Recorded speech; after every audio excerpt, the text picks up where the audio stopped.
attempt to race at Monaco again 3 years later in 1958, but did not qualify.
maybe it should be on now. Let me hear.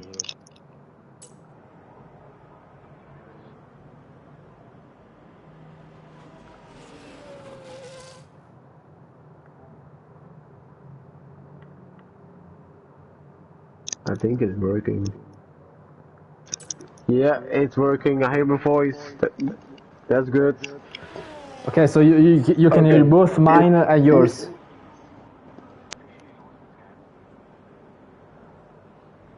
Probably, yeah. For some reason, it's not loading to me on my phone. I cannot check. Wait. To me on my phone, I can. Oh, now yeah, I did check for a little bit. Yeah, I couldn't hear my voice. Yeah. Oh. Oh, but it keeps lagging. Do you see some lag too on your phone? No, I don't see lag at all. Yeah, so I'm just gonna do some checks again, just to be sure. Oh, now yeah, I did check for a little bit. Yeah, I couldn't hear my voice.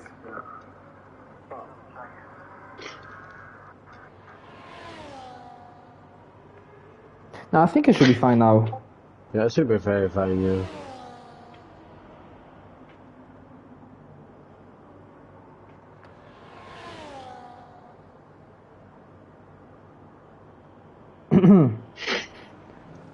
Well, I did check the stream. It was fine to me, so I think we should be set. So, quite a way to start. Technical difficulties, because I mean, for those who not know, I just got a PS5. I'm streaming for the first time on PS5, so I probably messed up some settings in the voice chat sharing. I'm not exactly sure what it is, but it should be fine now. So just gonna do a quick summary of what we said earlier when the chat was muted. Jaden hates this track. I love this track. Some drivers yes and no, and we cannot make any predictions because it's so unpredictable. That's what we pretty much said earlier. Yeah. Yeah. That is indeed true. But so, I mean, it's a bit anticlimactic, if you ask me. Yeah. Gerbos is 115.8. Yeah, indeed. Gerbal is, as of now, the only driver in the 115s. So, as always, showing that great pace. But Dom, we can remember Dom's pace. Oh, there's a V-carb on the grass with wing damage. It's max. Max just stopped on track just before the last corner, turn 14. He was probably letting Gerbal pass, but he almost broke his front wing, and now he's back into the pits. And Gerbal retired, so Gerbal is in the pit lane, and actually, let me see if it's full qualifying or not. It's full qualifying. It's okay. Full qualifying. Okay, it's full. So yeah, that's a reasonable choice for Gerbal to retire. You just need to get into the top. Well, now I don't know because it's 18 drivers. I don't know how many will get through. But nevertheless, Gerbal fastest of all for now, 15.8. And Dom as well. We remember Dom being very, very quick in Miami in the first round. Miami was actually the mystery Grand Prix. Unfortunately, a mistake around the last laps cost him a chance of the race win. So it was a little bit set back in the standings, but now he's back, and I think he's gonna put quite a challenge against the Ferrari of Gerbal. Yeah, and I saw that Aiden Jones has a Sector 1 purple. Well, I don't know if it's completely Sector 1 purple. He's also now has some Sector 2 purple, but I don't know if that's all correct or not. Well, that's just up to the game glitches, because I think it's the same thing as last year. The purple sector is only relative to your top 5 in your POV standings, like in the top left. But anyway, Aiden just across the finish line. Red Bull driver will be in currently P6, 16.4. 5/10 of Gerbal. And even the closest driver to Gerbal is 3/10 off. But it's Q1 anyway, too early to tell. So for now it's only a matter of getting through, being in the top 15, I think 15 or 14, around that. So Reese the only one without a lap, but he's about to complete his first run very, very closely, now approaching turn 14, and on the left side, DRS open, on the main straight, the Ferrari will set himself in P8, 17.0, 1.1 seconds off his teammate. And unless other drivers improve, he should be quite safe up into Q2. Yeah, he might be safe. But I'm thinking about, that everyone's retiring now. I'm thinking, will Quaxel go to Q2 in his McLaren? Normally he will just got out in Q1 because he was not the first of the grids last season, but now he improved this a little bit, and I think the Jesus Christ, elimination zone will be at least I think P14 or P15. Well, we're not sure because now we have Cam in P14, who is improving quite a lot. So now he's gonna go up into P9, demoting youngest hub into P14. But we have we have in P15 Marvin, who was looking very strong a couple of races back in season 4, and but he's still improving after sector 2, so maybe he's gonna go up the field a little bit, but his teammate Flanken is not having exactly a great result in P13, and if other drivers improve, it might be trouble for him. Wiz has left the session. Okay, Wiz has probably disconnections. Probably some internet problems. Cox on his lap, but I don't think he is on his lap because he's going very slow, but also seems very fast. Well, he's not opening the DRS, so he's not in lap. Alenby is his teammate. No, actually, no, I was kidding. 5 seconds off, definitely not on a lap. So maybe it's a double out lap for the two McLarens. Yeah. And they're being very close to each other, so they might use the slipstream effect. So Quaxel receiving a lot of team play here, and Quaxel, we remember, he doesn't have exactly great memories of his Aston Martin days back in season 4, but now he looks like he has improved since a couple of weeks back. And now the two McLarens across the finish line, starts in the the last laps of Q1. Alenby is very safe, but Quaxel is following right behind, and he will get the slipstream from the DRS, and there we go, Alenby out of the way to help his teammate. And now Quaxel approaching the end of sector 1, going through turn 4, now 5. The new McLaren driver will now be in actually not in a great spot because he's down by 51 thousandths despite the slipstream by his teammate, so he's gonna have to find more time in sector 2. There's not really much you can gain here in the DRS, so the important thing will be to gain in sector 3. But now he's still up. Now he's up by a 10.5, and he just went through the SS of 9 and 10, so it's another DRS zone and a very technical sector 3 that is gonna have to finish in just a few seconds.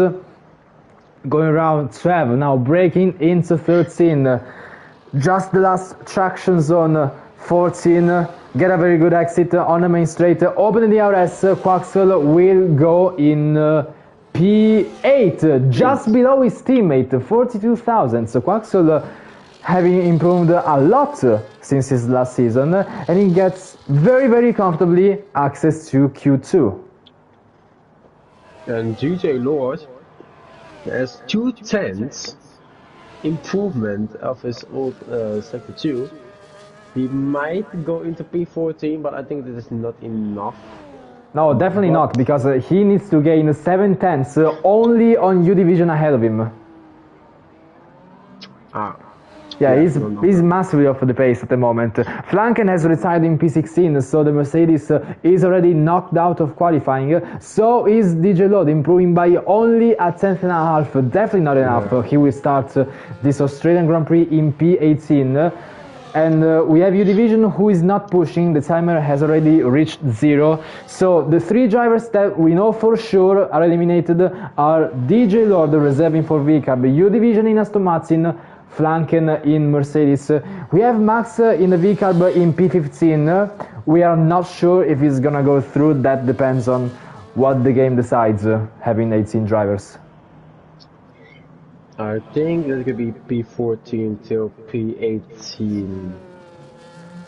Because I think that is the elimination zone where there's 18 drivers. Well, we don't know, because I remember last season sometimes we had 18 drivers in full qualifying and only the bottom 3 were eliminated. How did you remember that, bro? God damn! I never saw 18 drivers, Q1, bottom 3 only just like eliminated. What a shit word it is, man. Eliminated. But I never saw. Maybe I saw it one time, but I can't remember it, bro. I can't remember it. So we're just waiting on Max to cross the finish line, and then we can see, there we go, the official results of Q1 to see who is eliminated and who gets through. We'll see in just a moment now. Dream man. I thought it was like P14 to P18, but nah. It's Dream man, that's the set. Yeah, indeed. P16, 17 and 18 are out of qualifying. Flanken with a 17.399 gets knocked out by Max by just 10 thousandths of a second. And U Division massively off Flanken, just 6 tenths lower in P17, and DJ Lord even 6 tenths lower than U Division in P18, so quite big gaps from the back markers. Yeah. Now we go into the Q2, which is 11 minutes full on qualifying. And by the way, what did you from today was the Singapore Grand Prix? What did you like about the Ferraris today? Did they do a good job, or could they do more? They were consistent. They just had to manage the tower, which I think they did very good. Just a shame Leclerc didn't quite overtake Russell in the last laps. I mean, he was approaching because of the faster tires, but the distance wasn't enough. Then with Sainz, they tried an early pit stop, which didn't exactly work as they hoped. But I mean, overall, it's a decent recovery from the bad qualifying they had. But for the rest, I was asleep in the race. Like, I was falling asleep quite many times, to be honest. Wow. I mean, I can understand that it's Singapore. So it wouldn't be so much a surprise when you fall asleep of Singapore. No, it is a surprise because this is the first time in history there hasn't been a safety car at the Singapore Grand Prix. Yeah, and no yellow flag. Also, yeah, exactly. Not even that. I mean, Norris was very close to causing one, but kept the outer wall. And I mean, it's just the turntables. We were used to these races with Max Verstappen. I mean, I remember 2023 Verstappen dominating. I was falling asleep for quite a lot of races where literally nothing happened. Now we got the same result, but with Norris dominating instead. Yeah. I mean, the Red Bulls are doing a very great job right now. I mean, their car is shit. Well, There's a Verstappen seven- did an excellent job because he maximized Yeah. like a mid car in P2. Cannot say the same for Perez because just from P13 to P10, stuck behind the house of Hulkenberg. Yeah, it's not even Red Bull we know of. Like, I mean, Max Verstappen still does a great job. P2, very good, still as a Red Bull, but it's no one's just dominating. Like whole McLaren is dominating right now. But yeah, what Yeah, I is have to next say week? like the progress they made in improving the car is just brilliant. I don't know what are they keeping in the kitchen to cook a car like that. I mean to improve a car like that. I don't know what they have in store in the garage. But yeah, it's just. I mean, did you know that Norris' pole position this year was a second and a half faster than last year's pole position? Yeah, that's crazy. Oh damn! I just saw the news here, and um, this might be the last race that Daniel Ricciardo race at F1. Yeah, that's. I mean, at this point, they're just. I mean, you could see. You could see Daniel getting emotional in the post-race interviews, Yeah. and then the team applauding him when he was coming back to the garage. They might just make it official at this point. Probably they're gonna bring Lawson in. Yeah. Which, I mean, I'm very happy for Lawson because I liked him a lot when he reserved for Alpha Tauri last year.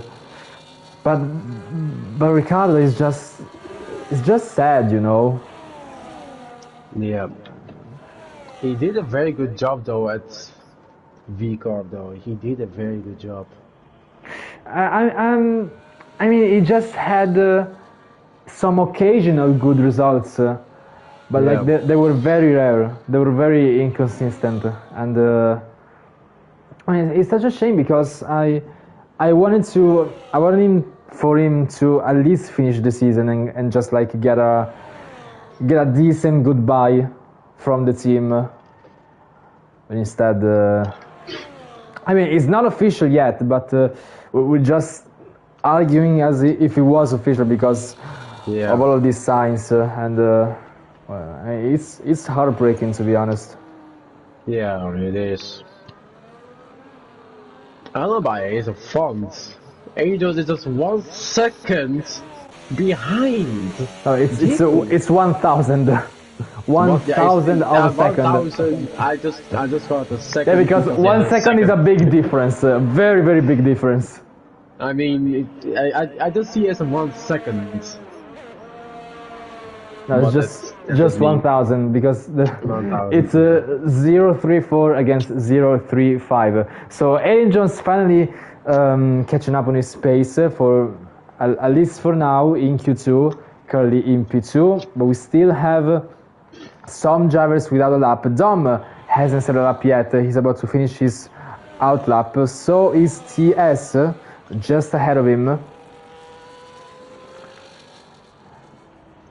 There is also the Furkan is going back into the pits, so TS and Dom about to start their first Q2 run. DRS is open for the Sauber, for the Aston Martin as well, just behind him, and we can see where are they gonna put themselves up into the field. I think Dom is gonna be minimum P2. Because he is also very good. Just kidding! He invalidated it. Another outlet for him. Yeah, so he's losing even more precious time in this qualifying session. 8 minutes and a half left on the clock. He's gonna spend like 2 minutes on the outlap. or like 1 minute and a half on the outlap, do another outlap. I mean, if he rushes, like if he does everything very quick, he might get 2 runs. But at the same time, does he need 2 runs? Because it's only you just need to get to Q3. Maybe if you Q2, if your first run is good enough, maybe you don't have to waste another set of tires. So we'll see by Zoma. But we'll go back with TS. Actually has no front wing. Yeah, just noticed now after the S section of 10 and 11 with a Sauber with no front wing. Actually gets a great penalty. Collision with Gerbal. He didn't collide with Gerba. I was watching TS and he didn't collide with Gerba, but I might be wrong, but yeah, that is not good for TS. It is not good for TS. So we're already getting penalties already in qualifying, and for the drivers, the track limits are quite an issue around this track in the race. You have to do lots of laps, constantly dancing with your car between the track limits. It's very easy to go off. There is a lot of runoff, and you go very fast with a lot of runoff. Gerbal has invalidated as well. Yeah, they're very difficult corners to try and keep it consistently into the white lines, and we can see the drivers struggling now. Yeah, this track, especially the SS, is I think the most hardest part of our stadium, because you go like little bit, you go with 6th gear into an SS, you go that fast, and the chicane, the curve on of the SS where you exit is also very dangerous because you can also spin there. You have so many ways to spin at Australia already, at the SS, at the Sector 1. Sector 3 is also very some very sector where you can easily spin because the grass. I have quite a few moments when I want to turn in at the beginning of Sector 2, no, where you go, the entry of Sector 3 where Wiz is right now. That turn, I tapped the grass and I went just straight forward. I can brake, but nothing happening. So it's a track where you need a lot of control of your car and be precise as possible, and not like going wild over this track, because you spin very easily because the grass, the curves here, everything is possible. So yeah, it's very easy to lock up also. Yeah, it's a good point you made there. You need to be very confident with your car, and that's obviously going to depend almost exclusively on the setup. And the setup, it is very hard to try and find the right one in here, because it's an extremely high speed track. You have many straights with DRS as well, so you cannot afford to be a boat.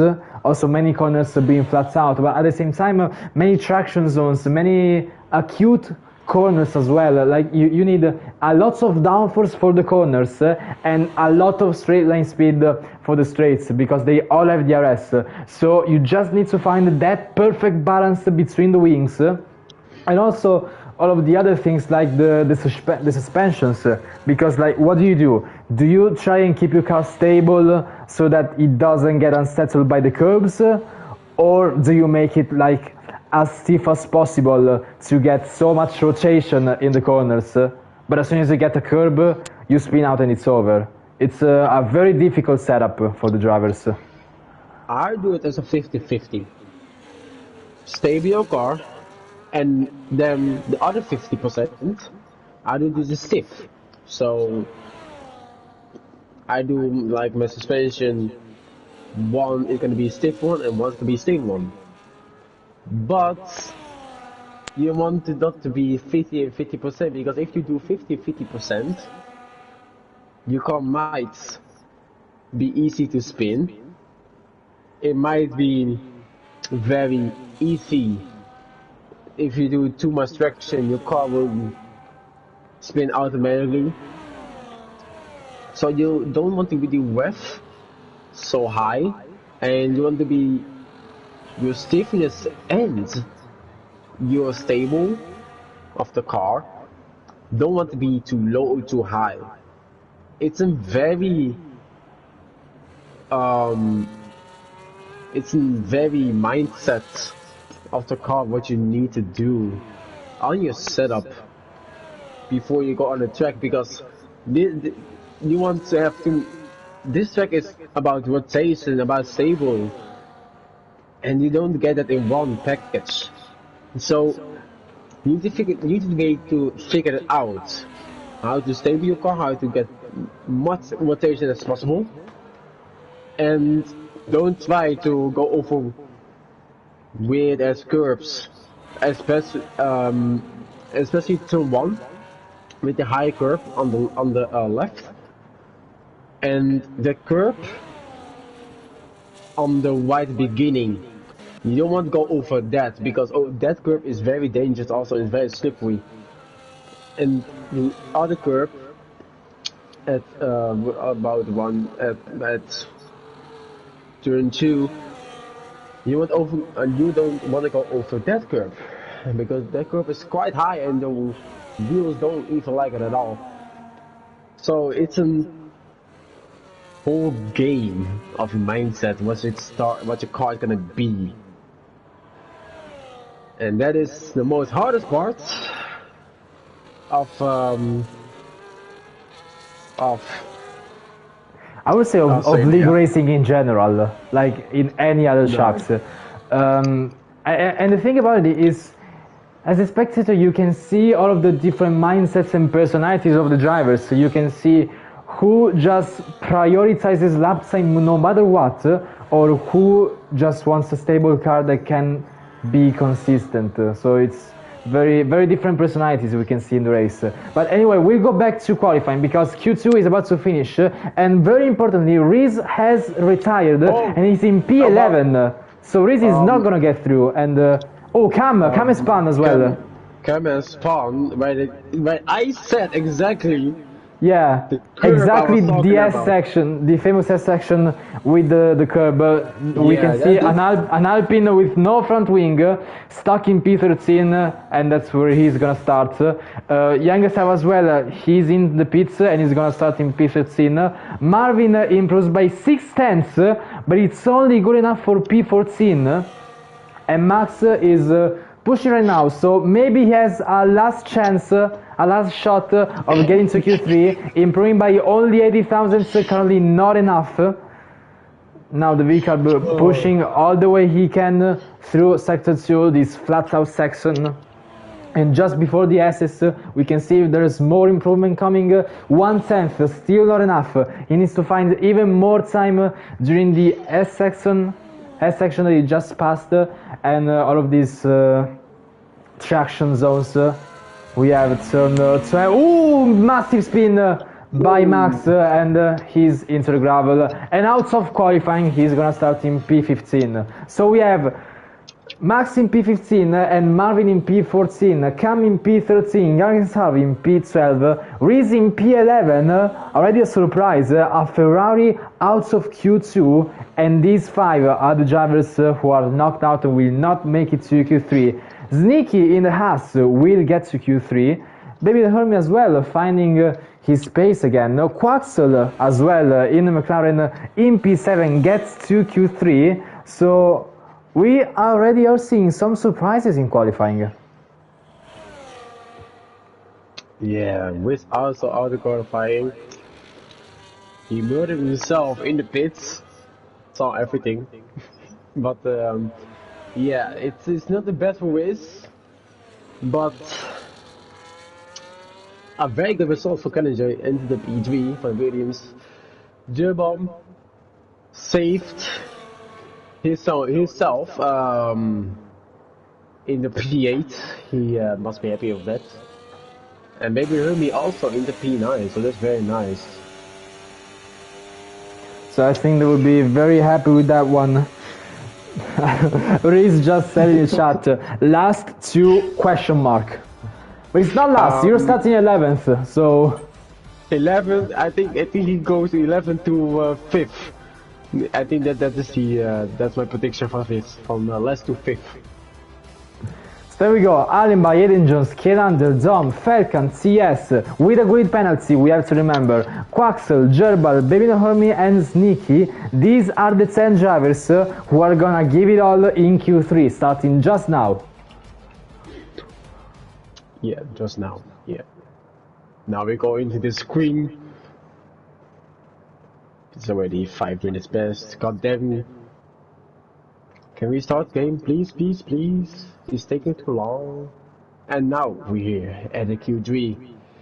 The favorite part of every commentator, where things are going to get started to add some fuel to the fire. At least I hope. So the 12 minutes have already started ticking. And we can see movements in the Ferrari and Red Bull garage. The first driver to come out of the track, I think it will be... It won't be Gerbal, it will actually be Falcon. Falcon. Interesting. Well, he set the first lap of Q2, so he can do a better one than his Q2 time. But is the answer yes or no? Because he is fast. Falcon is very fast. But I think he has more better race pace than qualifying pace. The same as me, I have better race pace than qualifying. I suck at qualifying. But when I race, I just feel so much faster than doing a qualifying. So now we're gonna stay on board with the Sauber. It's gonna be weird for real F1 fans to see a Sauber go that fast, but we know who he's behind the wheel, so we know that he can go that fast.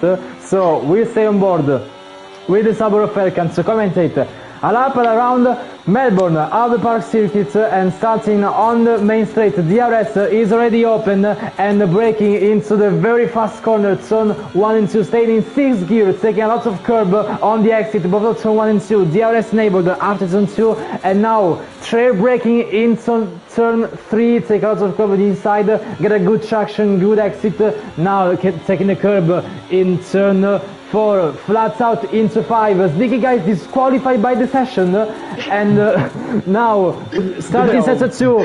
Oh, massive spin, Falcon has crashed! It's a DNF for the Sauber as he has crashed out of turn 6. The Sauber is into the wall. He's not gonna set a lap time and he's gonna start from P9. Damn. Yeah, that can happen. That is the power of the nervous system in your body. You was like, oh, I can do this. I can be top 1 or like top 5. And that's happiness, and that's all that nervous in your body is overreacted, and that can cause to a crash or disfocusing while you're doing a lap. So, but now the jump across the line 117.7 is quite fast. It's faster than his Q1 time, that's for sure. But will Dom or Angels is very close. he's very close. It's exactly 1/10 but away from 1 at the end. So 101/10. I think we're actually gonna stay on board with the Maximum Zone because he's about to start his first Q3 run. So just like before, breaking into turn 1 and 2, he stays actually in 5th gear, taking a lot of curb, DRS open after turn 2, now tray brake into turn 3 and focus on the exit, focus on the traction. Actually missing the apex in turn 4, flats out into turn 5 and he's about to finish sector 1. For Dom it's a 26.4, now into the corner where Falcon crashed and he takes it very nicely, and now into this extremely high speed section, flats out up until the end of sector 2. Going in 8th gear, watch out for the battery usage, but now the most important part of the track, turn 9 and 10, flats out into 9, flats out into 10 as well, flats out in both corners, just downshifting from 8th to 7th gear, now brake into turn 11, watch out to not go deep. 3rd gear, he takes a lot of curb on the inside and outside as well, flats out into turn 12, it's an absolute flying lap by the Maximum Zone, brake into turn 13, very good exit now, all the way to the inside in turn 13, very good exit, very good traction on the main straight. Is he gonna spoil the Ferrari party? No, he's not, he's in P3, just below Aiden Johnson Gerbal, but Dom is showing very good pace, as well as Gerbal, Aiden Johnson and Allen. By this top 4 will give it absolutely everything to fight for pole position around here in Melbourne. Wow, that was very crazy. What a lap from Dom, but certainly not enough for P1 or P2. But there is still 7 minutes left to do a lap. So if you go now back into pits, you can do another lap. Or you could do like Gerbal, stay out, do an out lap, but the other lap is gonna be nothing. So these are 2 options. Go out, do a lap, do your best you can, and then stay in your garage and then watch the others do a lap. So at the moment, Gerbal the only one out on track. Actually, Arenby goes out of the pits as well. Gerbal in provisional pole position with a 1 minute 15.713, and Aiden Jones just exactly a 10th, almost exactly a 10th behind Gerbal. So Aiden looking very strong, and maybe, as you said, many drivers will look at their screen in their pit box to try and see where does Gerbal find those extra tenths of a second, where does he find those hundredths of a second, what does he do to go this fast. And we're gonna see that right now, taking a lot of curb on the inside of 1 and 2 and staying in 6th gear, extremely fast corner, especially with this serious handling. You just send it around these corners at crazy speeds. And now Gerbal using a very good line through the entirety of sector 1 and improves by just barely a 10th, almost spinning in the same corner as Falcon, but he keeps it on track with some little bit of style points with that little spin. But now finishing sector 2, does he improve even more? Actually no, he lost some time, now he's improving by only 41 thousandths. He uses a lot of curb during turn 9 and 10, so maybe that's where he makes most of the time, and the lap is still valid, so he hasn't gone out of track limits. Now flats out into turn 12, massive oversteer by Gerbal, but he has to abort the lap.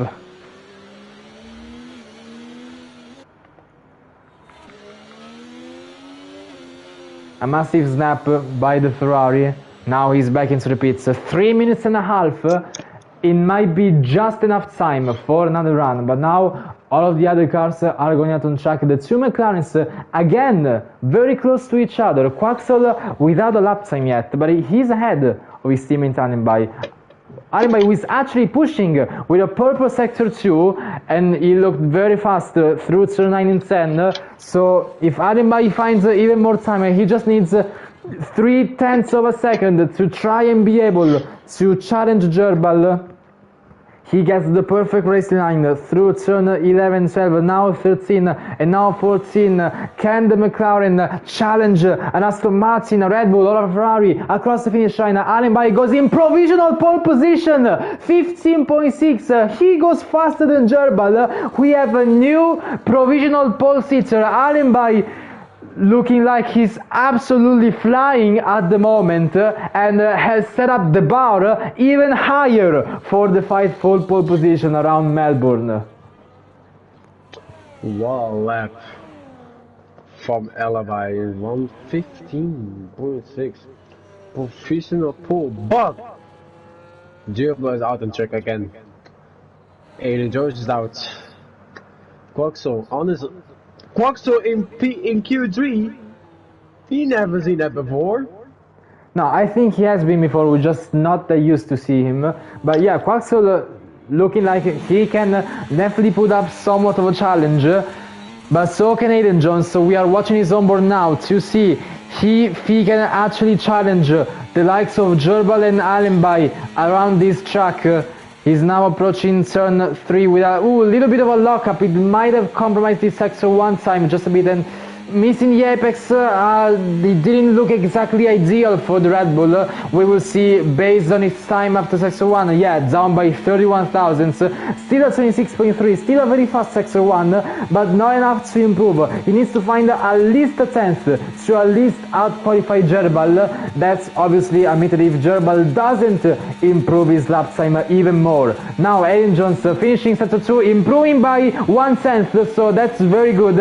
Allenby, provisional pole sitter, retires in the pit lane. Aiden Jones with a little bit of traffic, but they go out of the way very nicely, and almost going deep into turn 11, but he gets the braking very well executed. Now into third gear for turn 13, and now turn 14. He needs to just hang out for these final moments of Q3 in his final lap. Can Aiden Jones put himself on the front row around Melbourne? Yes, he can. He gets provisional pole position, 15.656. He goes even faster than Allenby. So now it is up to Gerbal to get the top spot back once again, improving by 1/10 and 30 hundredths. So Gerbal is flying even more around this track. He needs to find just 57 thousandths, but after sector 2 he's finding even more, 2/10. Absolutely flying sector 2. It is purple, it is more than purple for Gerbal. He can look forward to a 15.4. It's an absolutely flying lap. The Ferrari is just so fast around these corners, and there is absolutely a big threat for Aiden Jones to be knocked out of pole position, but maybe keep the front row. But Gerbal across the finish line, can he get pole position back? Yes, he can. A 15.3, improving by 0.3. Gerbal, who looked like he was out of shape for the past few laps, he went out on track to say, no, I am back, this is my time, this is me, starting from pole position around the Albert Park circuit. Very excellent lap, I have to say. Wow, I'm speechless. Damn. What can Domino do? Dom goes into P2. He goes to P2, improves by 0.3, knocks out Aiden Jones out of the front row. So the Red Bull and McLaren will be very close to each other, very close in terms of pace, and we can say the same for TS. There's just barely any gap between those lap times. These three, Aiden Jones, Allenby and TS, very close to each other on the grid, and I mean, they obviously hoped they could challenge for P1, but in the end, it is always him. It is always the Polish, the Flying Polish, nickname I just invented, now wearing the red suit of Ferrari, gets in pole position around Australia, and 2.5 from Dom just behind him. Wow, to say, very fast laps from all of these guys. Okay, maybe Quaxel just 1.8 seconds slower than Jerbal. Maybe didn't look like he could challenge him anytime soon, but still, he got access to Q3, P8, one of his highest qualifying positions in his career, probably in Sunday League F1. So I think he can still try and salvage some points. So there we go, Q3 and qualifying has officially ended. It is once again Jerbal on pole position, Dom in P2, Engines in P3, Animai in P4, and CS in P5. Very, very close gaps between these three. Then we have Kielandro in P6, Baby Hermi in P7, Quaxel in P8, Felkan having crashed, he will start in P9, Sneaky Guy has been disqualified for blocking the pit lane, he will start in P10. Yeah, very nice for Jerbal. He's in P1. Very nice done. And now we go into the race. Where we go 29 laps. Full on racing. But the question is, how many safety cars, how many yellow flags, how many spawns, how many, maybe a red flag even, come today? There could be quite many, if you ask me. We've seen lots of carnage happen in real life Formula 1 and sometimes in league racing as well, so I think we can expect absolutely everything. The unimaginable could happen between these walls. Yeah. Hopefully we don't get an last season Monza mystery Grand Prix. Oh, the red flag, yeah, that was probably one of the highlights of the entire season, if I have to be honest.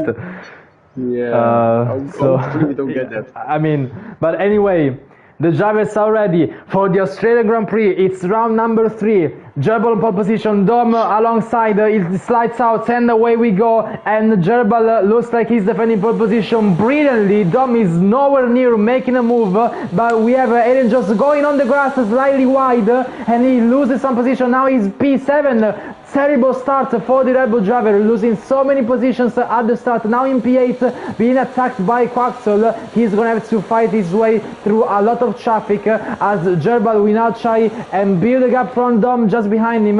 There are also lots of cars going off the track behind, between the back markers. DJ Lord up in P16.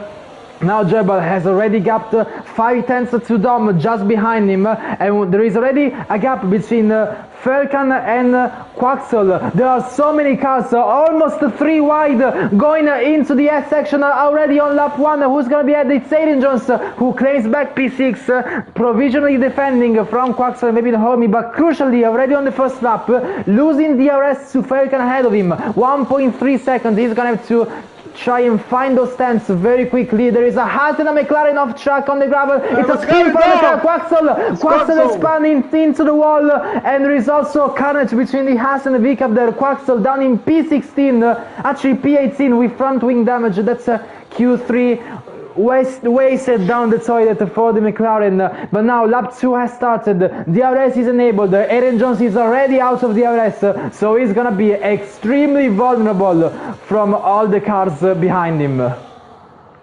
Yeah, the chaotic start of F1 is always so happy to see. Wiz going into P8, gets past to TS in turn 3. It was a very nice move, was it? It was a very nice move. And the chaotic starts already. I love it as a commentator. We've seen a lot of spins and spawns already at lap 1, and now it's lap 2, and they've almost a rewired into the S's. And now it's a wheel to wheel, almost wheel to wheel. Oh my god, what a concept! Oh, there's a wing that's flying. That's some damage from I don't know what car is it. It's such a baby don't hurt me with wing damage. Also flanking going slightly deep, locking up now in P10. But baby don't hurt me. Yes, there must have been some contact somewhere. He's missing his right hand plate. He's gonna suffer from that loss of downforce. I don't think it's Baby Dermy. I think it's someone else, but it could be Baby Dermy though. No, Yeah, it's him. It's him. We can see the wing damage. Yeah, it's him. Yeah. And now we have a full arm. I think, yeah, it's a 5-man train from Gerba to Falcon. It still stays the same. It's still the same top 5. But when you get a joystick time penalty, that's not very good. And then Track limits already striking the drivers as it seems on lap 3. So yeah, we can see just how hard it is. But I think we should focus our attention on this top 5 because Gerbal, despite his wonderful start, he's already feeling the pressure from Dom, Kielander, Arema and Falcon. There is barely any space between all of these cars. They all have DRS except from Gerbal. Not making moves yet, but once we go on the main straight, we can see some brilliant overtakes, I reckon. Yep.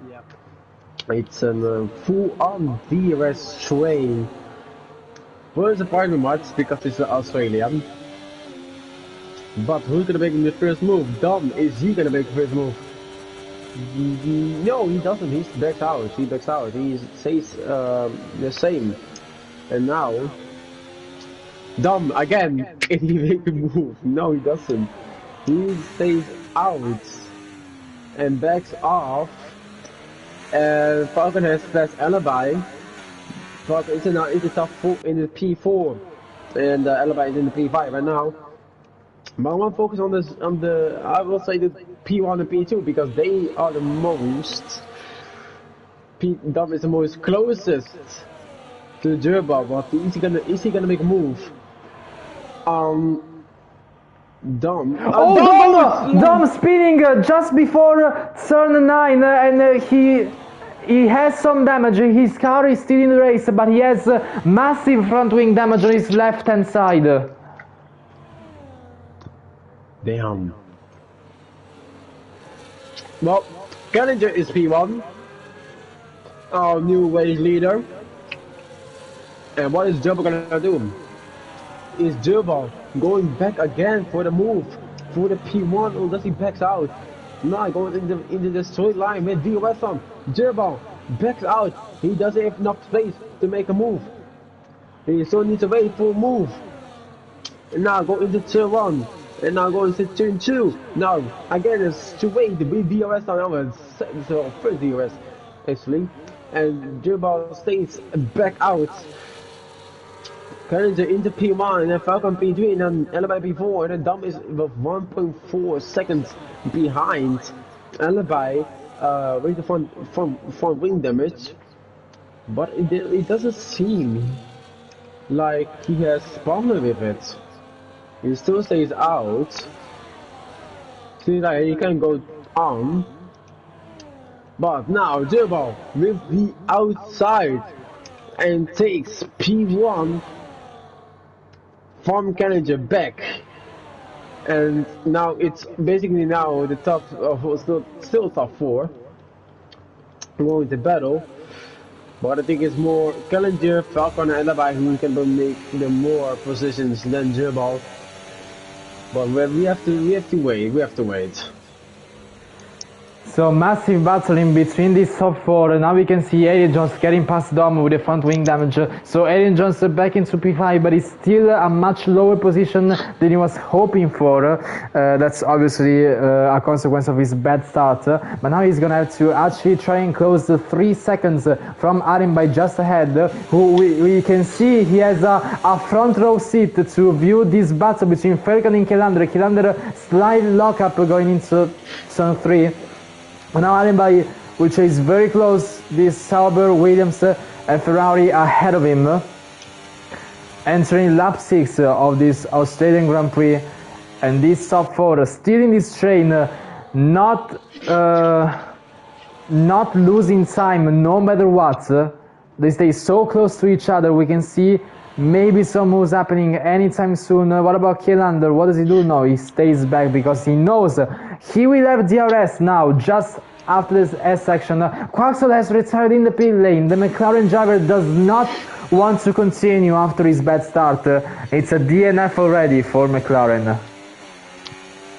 Yeah, McLaren already DNF at the beginning of lap 6. It's not very good, but it is what it is.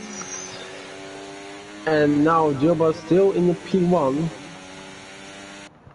I wonder if the mechanic gonna do here.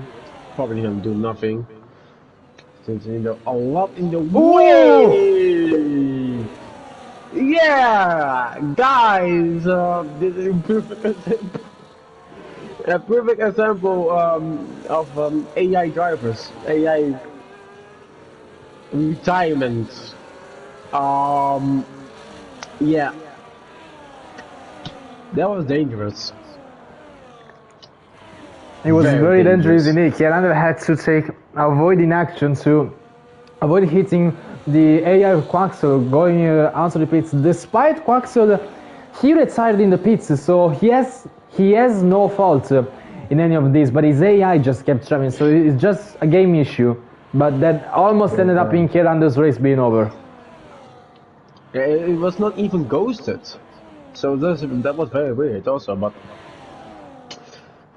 we continue on with Falcon, Jurbo, and Alibi, and Jerry Jones in the back. He still needs to continue on and catch up with those hard tires. Not really. There's only 4 people with half tires, and there's Aiden Jones, Baby Hermie, and Dom, and A Division. North is on the softs. Quite interesting on the softs. And the west of the grid is on the mediums. So I wonder what the hard guys are gonna do when the mediums are gonna pit.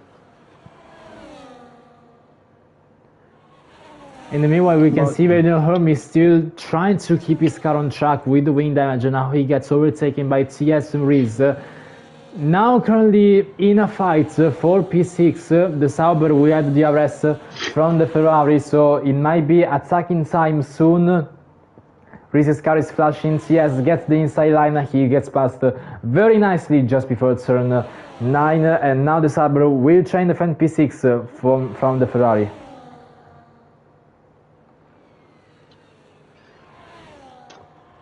With into P7. Wow, that is quite fast. Yeah, that's already a good recovery considering his starting place. He was in P11 now, slowly building up his results up the field.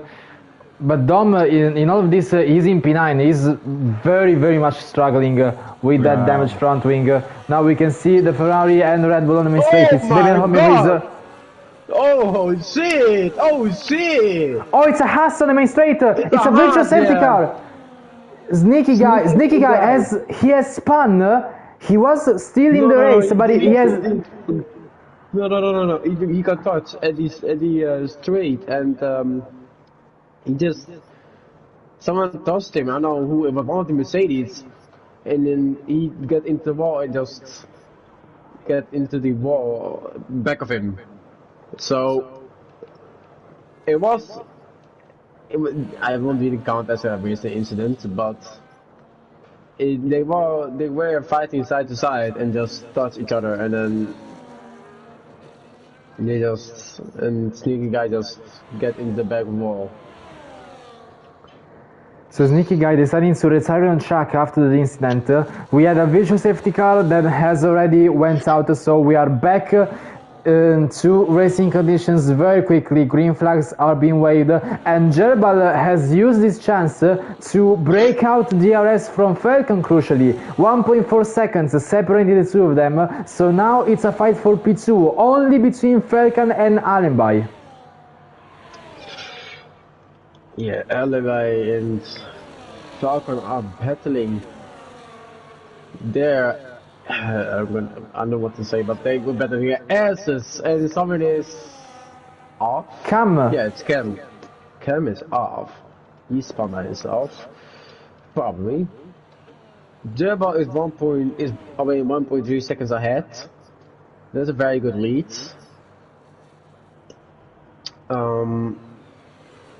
Challenger and Aiden Jones are also fighting. And then we have Falcon Alibi. and then we have Wiz and McDermott, and the two Mercedes, and then Dom Jones a little bit behind, but he still hasn't played at all. A division and the rest a little bit in the back are walking on their own. So yeah, at the moment it's 1.3 seconds the gap. So it has gone down just by a tenth. Allenby has made a move, so now he's past Falcon. Yellow flags. It's a Williams. Kielander off the track without front wing. He's reversing on the grass, and another virtual safety car has been called out. It's a missing front wing for the Williams. Apparently spun at turn 13. I might have got the wall on the left hand side. Yeah, it's a pit stop for the Williams as well to repair that front wing. And the pit stop for the Ferrari is Wiz. There's a glitch. Reese is showing up first for some reason. Why is Wiz so up for first? Yeah, I see the two. Yeah, he should be P8. What the fuck?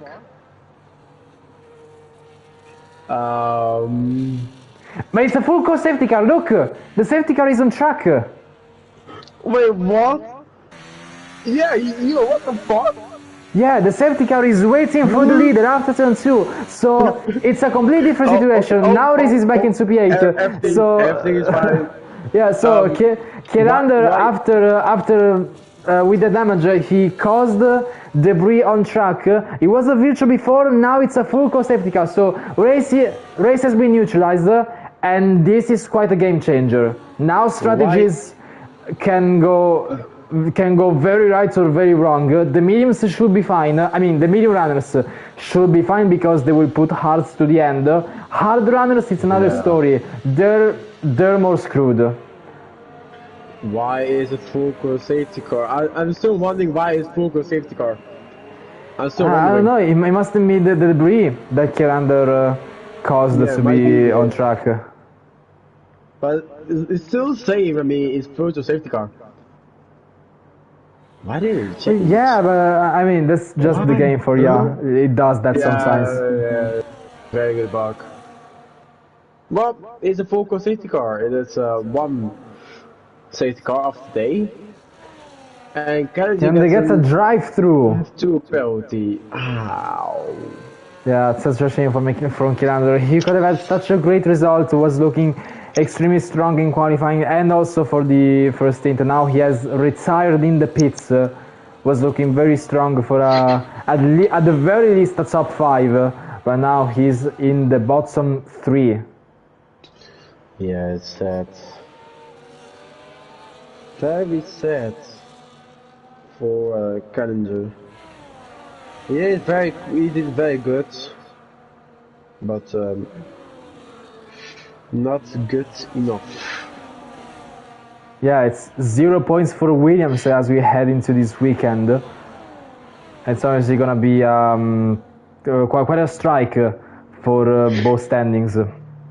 So now the safety car going on track, and with all of the cars behind it, we have in order Gerbal, Allenby, Falcon, Aiden Jones. Aiden is on the mediums, and now he has 2 choices. Does he go to the end on mediums, or does he do a 2-stop? Because this choice could very much decide these results, and I'm guessing we're gonna see later on as the race continues. CS in P5, Reese in P6, Baby No Hermie in P7, the 2 Mercedes, Flanken and Marvin in P9, Young Salva at the moment defending the last points position, P10, U Division, Dom, Max, Cam and DJ Lord. These are the bottom 5 remaining in this race, and we're just waiting on Cam and DJ Lord to be back chasing the pack. Yeah, the strategy of it is very weird. If I could do a double hot pit stop, I would do that. But I don't know. Just example, like you seen today the Singapore Grand Prix, and you're thinking like, if the F1 game is so realistic, can they go 34 laps on the medium tires like in F1 wheel?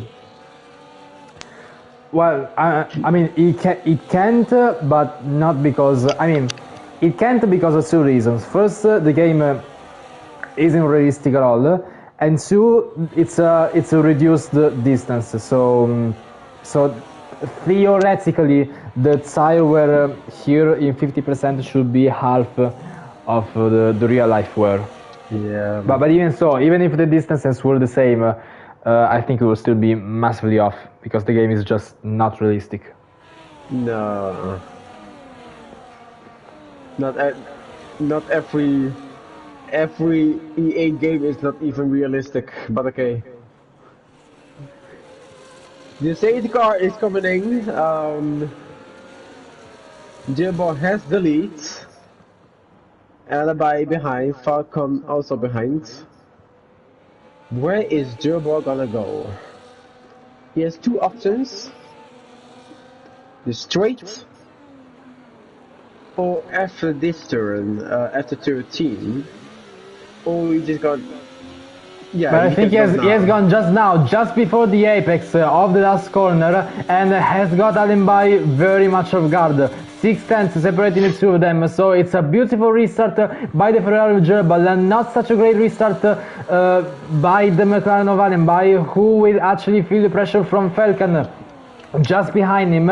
DRS will be enabled next lap, and now we can see the two Mercedes swapping positions. Now Marvin is in P8, Aston Martin has fighting Dom on a recovery race. Now he has finally fixed his front wing, so he can go back to normal racing speed again.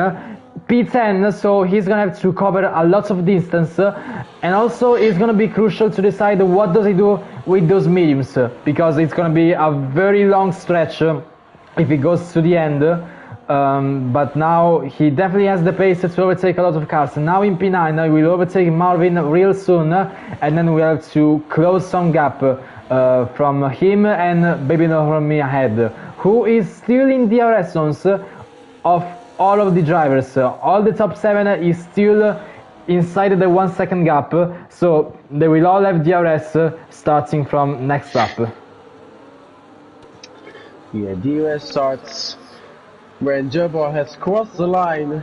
But TS is pitting! Now, TS is pitting. Why? Interesting, why is he pitting? Does he have front-wing damage? Oh, I think it's a drive-through. No! Did TS has a drive-through. Yeah, he had a drive-through? I forgot. I'm not sure what happened there. Maybe I must have missed him getting a penalty. Or maybe he drives too fast as the safety car speed. That's why he got the penalty. He drives too. Yeah, unfortunate moment for the Aston Martin now in P15, and he's gonna have to cover even more distance, but it's obviously great news for all the drivers behind. Baby Hormy and Reed especially, they can have a chance of fighting into the top 5. Baby Hormy finally back into shape after many races where he was stuck in the lower midfield, but now he's fighting in the P5. There's an Alpine spinning. Cam is it again. Cam again spinning after the assist. And it's a cost on the first safety car again. Damn. It's the same corner, the same mistake he made, and the same consequence. No front wing after the S section. A virtual safety car is he's declared. So drivers have to respect the delta, and this may be another great chance for Gerbil to try and catch Allenby by surprise and extend the gap to something bigger than 1 second. And it looks like he's doing that now. He's close to 9 tenths. He was 1.4 earlier, so he can have a chance of breaking DRS from Alimbai. Alimbai needs to be very, very careful. Cam gets a... Okay, yeah, Cam retired. Yeah, Cam retired. Yeah, we can somewhat understand him. I mean, I am always against retiring in a race, no matter what. Yeah. But maybe I can understand him. So, down to 4 DNFs of this Australia Grand Prix, approaching lap 16. Gerbal is very, very close to Alimbai behind him, and Alimbai as well is being chased by Felkan, who is being chased by Aiden Jones. So now it's a fight between 4 cars for the race win. Just thinking, Falcon has a penalty. I never noticed. I never noticed that Falcon has a penalty. Oh, actually, yeah. Track limits penalties. 3 seconds for the Sauber. I mean, maybe the penalties were just going. They were just going everywhere, left, right, and center. We didn't even realize. We didn't even see that. I mean, even as we speak now, Max just got a penalty. So they just come in so fast. We didn't see. So it's actually a 3-way fight for the win, and Aiden Jones is also on the mediums, so he knows that he cannot afford to lose that much time from Falcon ahead. He needs to get past, stay in DRS, and have a chance to attack Alimbai and Gerbal on track. Otherwise, he'll lose time to the Sauber. Yeah, Aiden Jones knows that. He's already 5 tenths though, so that's very good. But Falcon is actually trying around the outside of turn 9. Falcon gets the lead with a double overtake on Alimbai and Gerbal. Now Alimbai has DRS, but so does Falcon. So Gerbal is actually the vulnerable one in P3. Now Falcon with a double overtake around the outside has taken the lead, and now Alimbai, Gerbal and Aiden Jones are gonna try and attack him as soon as possible to get back the position. Effectively now Alimbai is leading, but let's say they get a penalty as well, and they may have to fight it on track. They cannot afford to take any risks, so they are still gonna try and keep DRS from Falcon and claim the position, because it's also strategy. If they can put Falcon between this train, it could be like as a chance to defend, by youngest Harvey's in the wall. Turn to no front wing from the Haas, still in the race, but massive damage. He's gonna have to pit if he continues to retire. He's still gonna have to pit. Yeah, Falcons are on the lead. Alimbai behind. Aston Martin spinning as well. Oh, massive crash! The winglets flying around sector 1 and 2. It's Dom with no front wing. Wow, Dom is also in a very shit race right now. From good things to bad things. But now we will go back to Alimbai, having a look up the inside of turn 11. They go side by side, the McLaren and the Sauber. Who's gonna be ahead? The Sauber goes around the outside and still maintains the position. Youngest Harvey has retired on track, but he will not bring a safety car out on track. Falcon and Alimbai still fighting wheel to wheel alongside the main straight. Falcon still stays ahead. Alimbai has no DRS between all of these 4 cars, so Falcon putting one heck of a defense masterclass between Alimbai, Gerbal and Aiden Jones. Great battling we were seeing between these 4. Yeah, the battle with Alimbai and Falcon is just amazing to see. And now they go into the Eastern 5. Yeah, so far. Now they go into turn 6, and then they go into turn 7, and they go side to side already. Both not DOSs, but we have Alimbai goes into P1, and then Gerbal also has DOS, but does not succeed to get past before the S's. Now we have Alimbai double DOS again. With good 3-sector penalty, this is not good. The whole top 10 has almost as penalties. Kinda sad. And now what can Gerbal do? Gerbal goes into turn 13, and Alimbai still stays up front. No DOS, but Falcon and Gerbal has DOS. Can Gerbal make and position up. No, he doesn't. He's not enough speed for that. Not close enough. Now they go into turn 2, straight going on. And now they go into turn 3. Hard braking zone. Goes very tight right. And then go into the left and then a very weird corner, I would really say. Very annoying corner. And that's 4, and this is, I think it is 6, 7.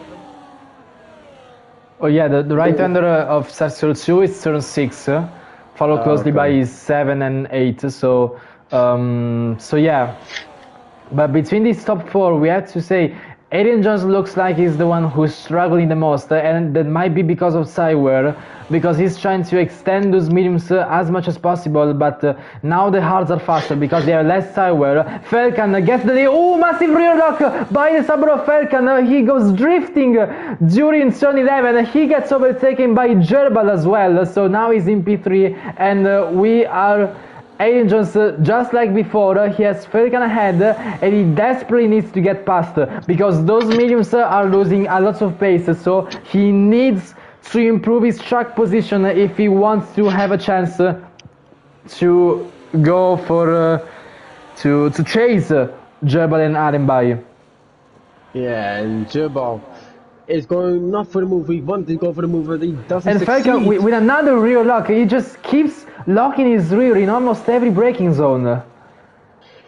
Yeah, I mean, he can set his brake bias into 53 or 52, which costs him a lot of lock-offs, but going to turn 6, now 7, going straight into turn 8, and this, which is still, this turn is still turn 8, sector 3 is turn 9, 10. And Gerbal. Arenby goes very wide in space! At the S section, Arenby has just bottled the race lead. Now down in P6, going wide at turn 10. Costly mistake by the McLaren. Oh, not good for the McLaren. But it may be a P2 for Adrian Jones if he survives. Now going straight into lap 22. And maybe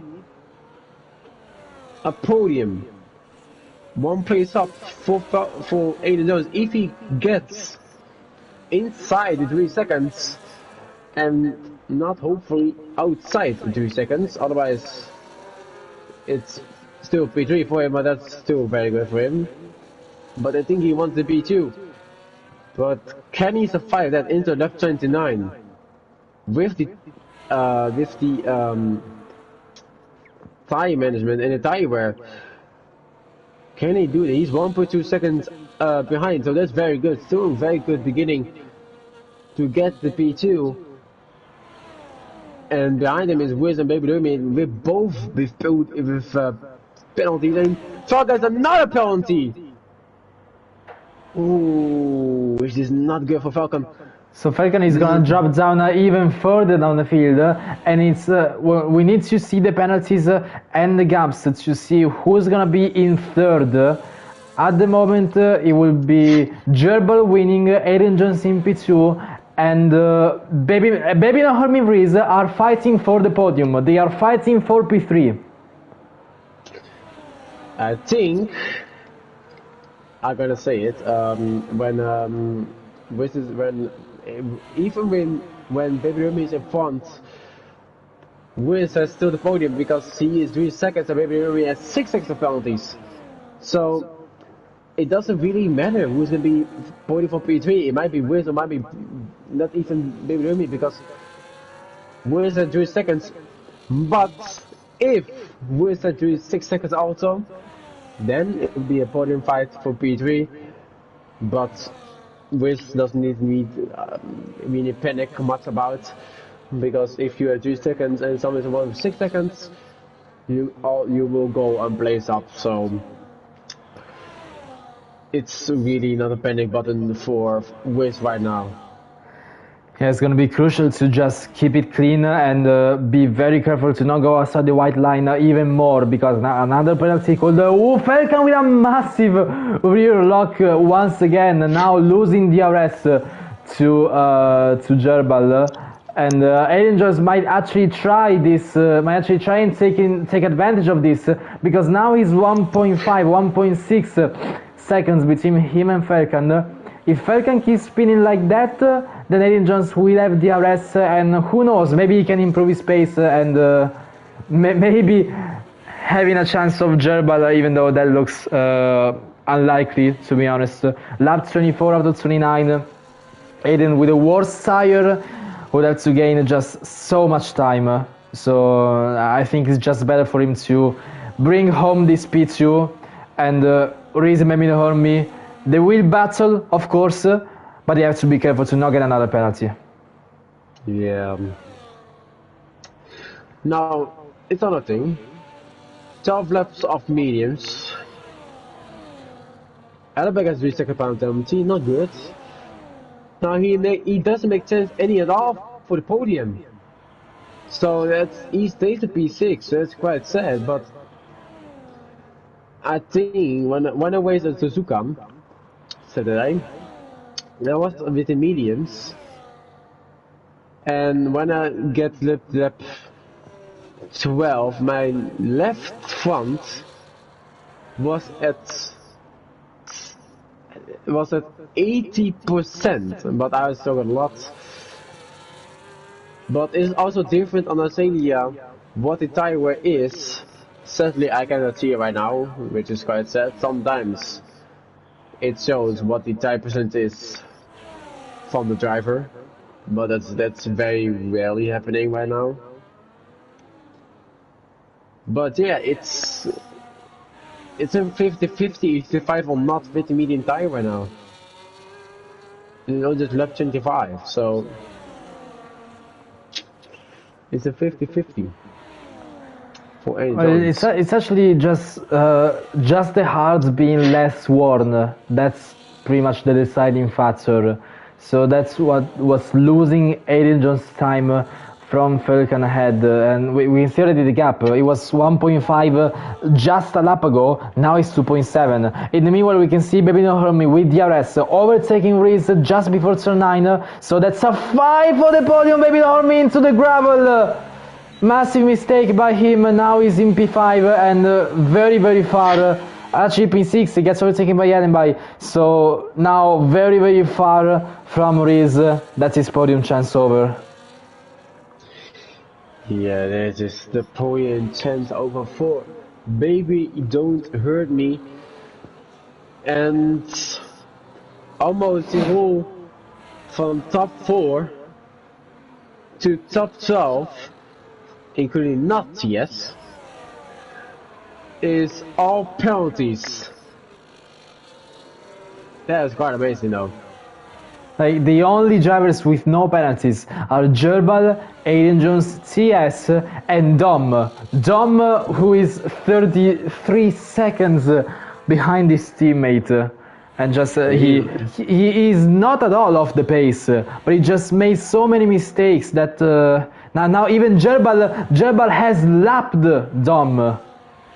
Yeah, but Dom has left though, so that's why. I mean, but he was supposed to fight with him for the race win, and now he gets lapped. Yeah, even though he goes third, he still gets lapped. It's quite sad. That's really sad for Dom.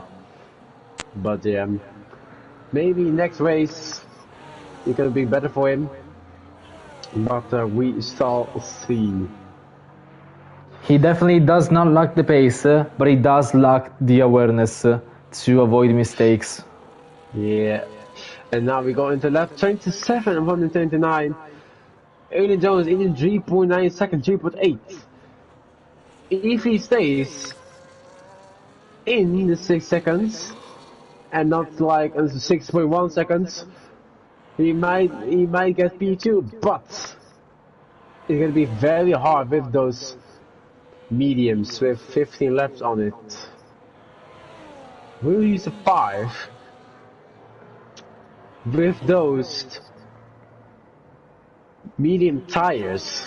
He gets the US though, from Dom I think, if he has it. I don't know if he has it. No, he doesn't have it. Now he's way too far.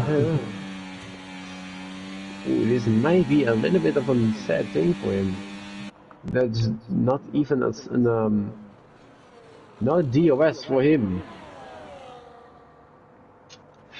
That is not very good. That would be very hard if he wants to go in the podium. But now we go into lap 28 from the 29. It's only just one lap remaining. I think it's 2 laps remaining, officially. 2 laps remaining of the Australian Grand Prix at the Sunday League of 1. It goes into 5 seconds. Ooh. Who is a 5 or not? He has Dom behind him. He can use him as a DOS to help a little bit. But he needs to slow down. He wants to do that. He wants not to slow down. So he continues with 5.5 seconds. Will it be enough for a last lap without a P2? Is 5.7 seconds right now, which is trying. Angel wants to push as hard as he can right now to avoid the 6 seconds, but it says it's gonna be very quickly, and it's now. Oh, there's a Mercedes spinning. Flanken into the gravel at the S section, and Baby Naomi with no front wing. There must have been some contact between them. Yeah, I think they both touched him. And now we go into lap 29, and off the lap 29, it's the last lap of the Australian Grand Prix, and Gerber is a front, goes into turn, I don't know where turn, it was turn 4, and now it goes into turn 5. And now it goes into turn 6, and will it be for podium for Eddie Jones? I think the answer is no. Because everybody is 6.6 seconds behind, and that is not enough for the podium. So Falcon has a lucky day today. And Gerber is in front. And does it very nicely, no penalties at all. But still a podium for Aiden Jones, and sadly not a podium for Wiz, which is quite sad. But yeah, it is what it is. And now we have Gerber going into turn 13, and go into turn 14, and he is the winner of the Australian Grand Prix of the Sunday League F1, Wout 3, and Falcon behind with 4.2 seconds behind is the second. And now we have Aiden Jones, who did it very tough, did as best as he can, as he could. And now it goes into P3, and then it goes into P4, very nice, and then Alibi P5, and then TS into P4, because he has no penalties at all. And Wiz into P5, not good. And then Marvin P7, probably, he is P7. And then we wait for those two, Van Koenig and Baby the Hermie. And Van Koenig is P8, Baby Hermie P9. And Lord into the point of the P10. Just kidding, he gets 1 point extra. Because he's in P9 and Baby Hermie is in P10. And then AG Max into P11. A division very close to P12, has no front wing. And that's the end of the race, where AG Max in P12 and A division stays at P13. And the drive today is TS. Well, I say it's deserved. It's a very good drive today. But yeah, he deserves it. He deserved it today from a hardly tough qualifying to P4 ended in the way. This is very nice. And he started all the way to the back because of the drive-through penalty. And he saved the P4. That's quite nice. So there we go. In the end, we can expect it. It is always the flying Polish with the red suit now winning the Australian Grand Prix, and Falcon closes in P2 with the fastest lap. Aiden Jones closes in P3. Then we have TS in P4, Riz in P5, Arenba in P6, Marvin P7, Flanking in P8. DJ Lord recovering up into P9, great recovery by him, and Baby Hermie gets the last point. U Division, Max, Dom, Youngest Harv, Cam, Kielanders, Nikki, and Quaxel out of the points. So now I'm gonna actually to try and do some post-race interviews. So I'm gonna try and see if I can join the Discord voice chat. Oh, you gotta try the interviews. Oh, damn. Yeah, I'm gonna. Where do I do? Where do we go now? Just go to 3C1. I think that's the best one. Oh yeah.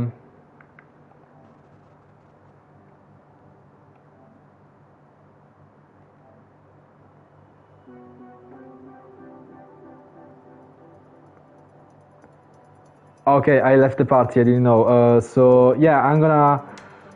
Let's see. I'm gonna try and invite the others.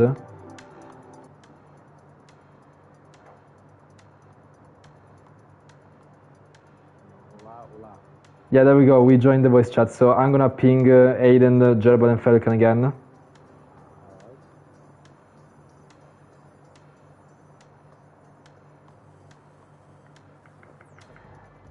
And there we go. We already have one of our podium sitters, Aiden Jones, closing the race in P3.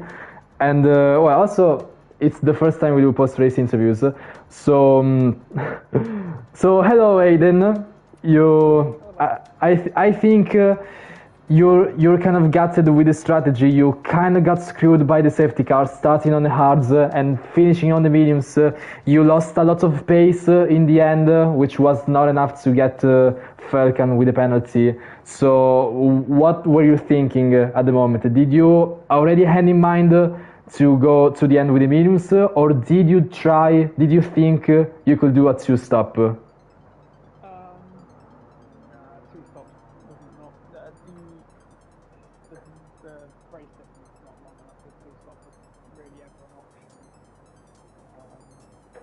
Especially when I was sticking with the top three until Alan was fun, but when he spun it kind of broke apart. So yeah, no, two stops was never really an option, to be honest. With DC, your qualifying pace was very, very good, and I mean, even in the first race stint, you were looking quite strong, keeping in DRS with the leaders. So, are you satisfied with your pace, or do you think you could have improved somewhere and you could have got a better result? Turn one, lap one. That could have been better. And no, apart from that, it wasn't much else I could have done really. I probably had patience for leaders, but the safety car pretty much messed that all up with the medium being horrible and degradation. So the last 10 laps were wet there. Keep them alive. Yeah, I mean, we were seeing many drivers struggling to keep it on track, also getting a lot of track limits. So yeah, that's quite the issue around Australia. And Jaden, is there anything you want to ask Aiden Jones? Yeah, one thing. Did you were behind Tom No, I genuinely just, that was the amount of time. So there was nothing left. Honestly, I'm shattered. Yeah, I was wondering why did you use this DOS because it was working with the left. Yeah. So I was thinking like you have advantage to like get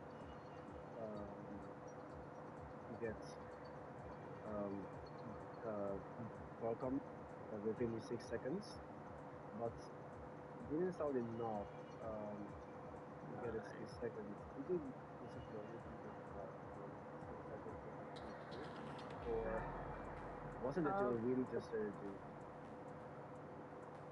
I mean, it would have. I mean, he had personally tried his best to bottle that piece, I'll be honest. But it would have taken something quite spectacular to stay on the old I basically after Aaron White swung and it split up all out, so I didn't have that DRS. I had enough to like keep within the DRS range, but as soon as I was out of it, it was getting a bit. Even with Falcon's attempt to come at me too. And Gerbil, I mean, he's never going to fold. He's never going to fold that lead. When, yeah, he's never going to fold that lead really. He could just manage it to the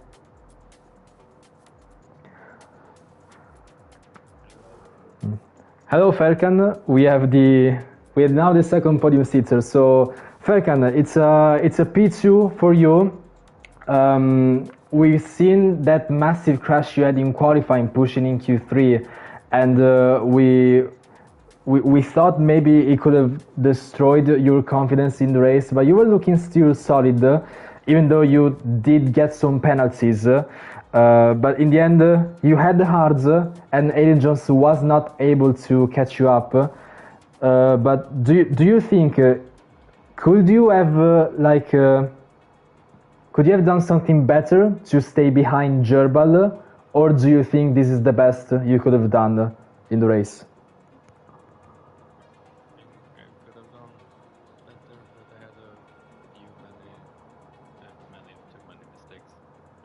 With the snap overs there when the tires started to go, and the car was very unpredictable when the tires started to work.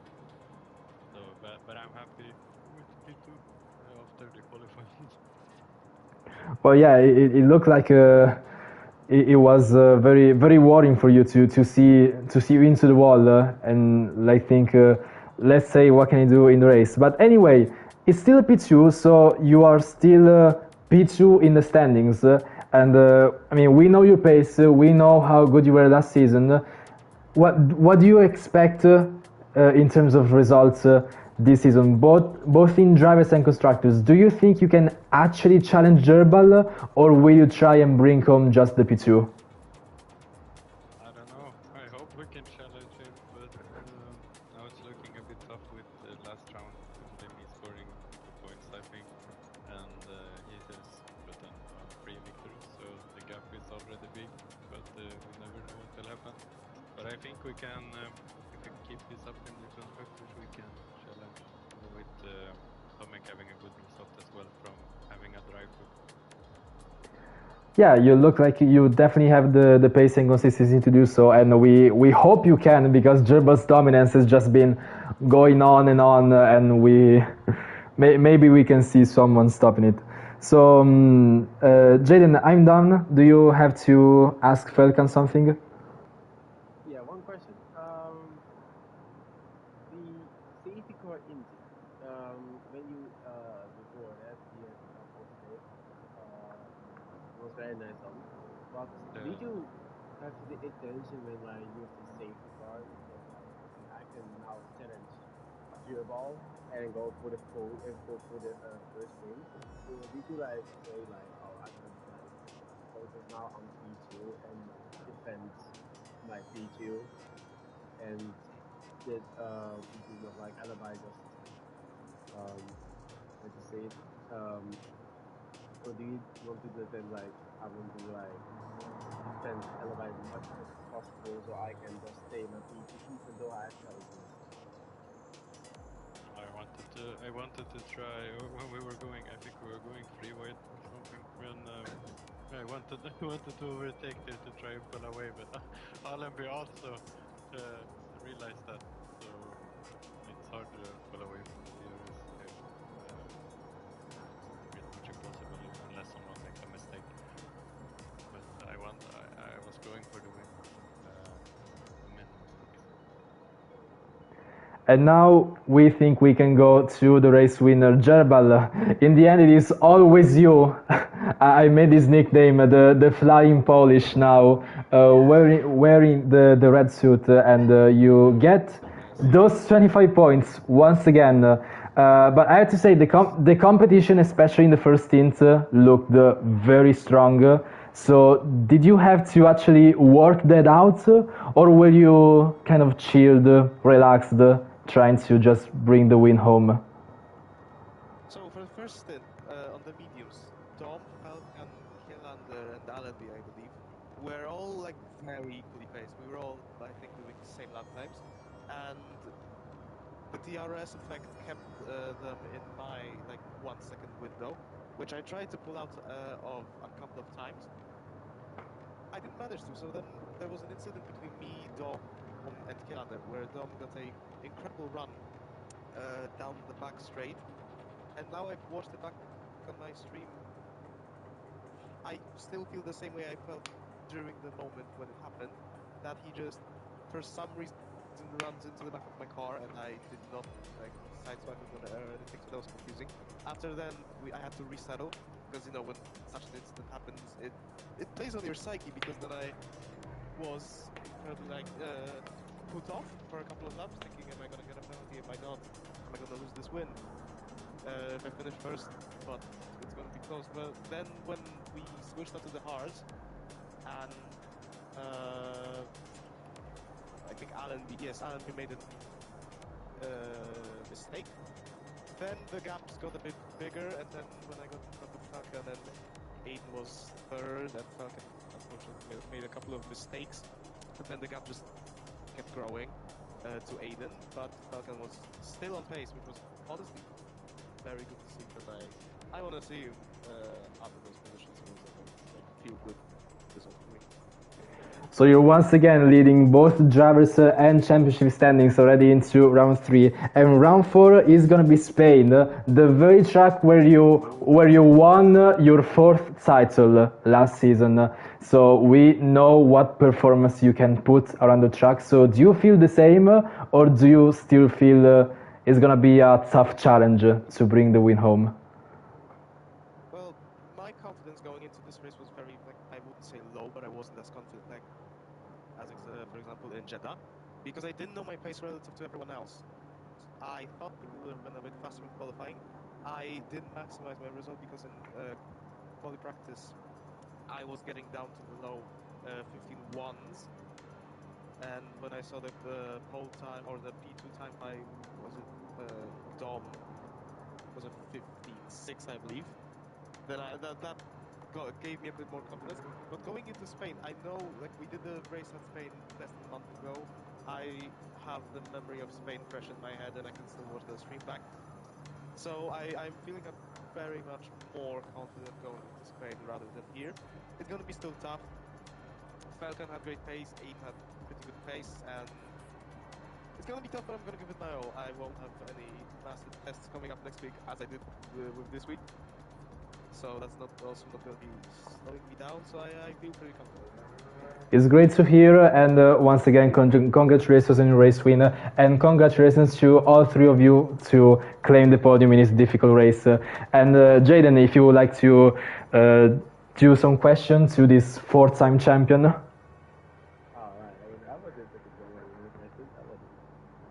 first question, what the best race for today's race? But something just made me something on my eye. Normally you're very fast, but something is telling me that your confidence today wasn't very high, because normally you already 2-3 seconds ahead at lap 4 already sometimes. But today it feels like you're just pulling slowly away from the rest of you. Was it the plan, or was I want to push harder than today? Was it I want to slowing, and then left and less lap I want to go far as possible? Oh, so it was very much as you said. Confidence wasn't very high because I didn't get much practice in.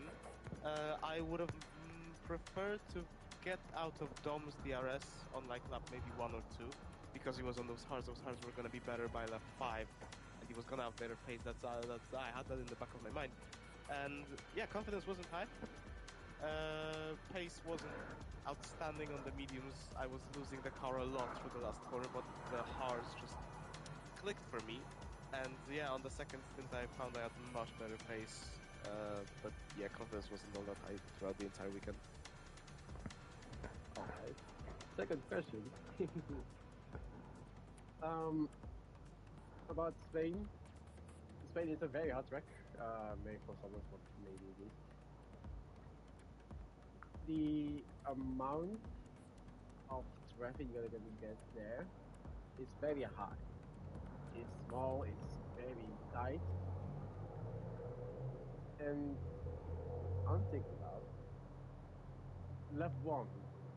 What is gonna be your plan for there? Are you gonna like go straight to like north today at Singapore, push as much as possible to have a 3 or 5 second lead already before lap 4? Or are you gonna do same as today, slowly pick up and then go straight push up to like 30 or maybe 10 seconds in front of everyone? So it's really gonna depend on what tires people start from. Like I'm already in my mind, don't blame me for this, but I'm already expecting to start like P1, P2, P3 maybe. So if the people behind me / people ahead of me start on like, let's say hards, I'm still probably gonna start on mediums, because I just, on this game, the strategy going from medium to hard is just better for me personally.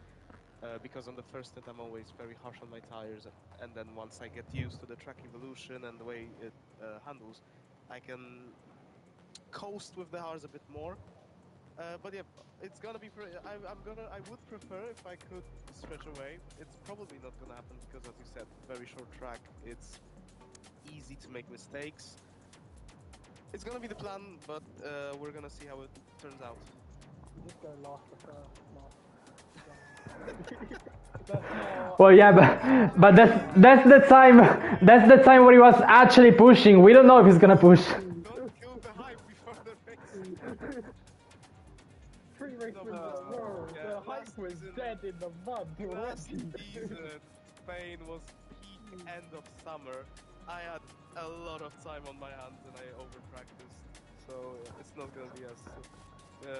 I'm not gonna have as good pace as I had back then. I think you should drive blindfolded to give an advantage to everyone else. I mean,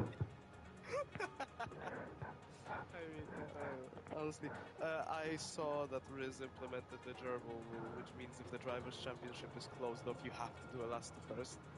And last season that was very fun. So I'm honestly, if even if I don't win the championship this year, then I will still participate in those last firsts, because I think those are very fun races, and just cutting through the field if you can manage that is very satisfying. It's gonna be lovely to see if it goes down to the last round, which is gonna be Abu Dhabi, so just like real F1. But like, imagine if someone crashes like Latifi, still on the last laps, and we decide the championship in the same way. I mean, today was very controversial with Voxel's car going out of track after he retired. It basically destroyed every single person's race apart from mine, because that gave me that 1 second plus gap to Falcon, and I could then chill. Yeah, we did see Kirander taking massive evasive action, just going into the gravel and almost into the wall. Yeah, that compromised him a lot. So maybe that's gonna be looked at as stewards, but I don't know. So anyway, thank you all for your insights, for participating in the interview, and once again, congratulations for your podium. So I'm gonna end the stream now. Hopefully I can interview you back next week in Spain. I guess that depends on how the race goes. So Into the next round, Gerbal once again leads in the driver, Ferrari leads in the constructors, but it's all up to play next week in Spain. So thank you also to the viewers of the stream, and we're gonna be back next week in Spain. Gonna be paid. Oh, no, it's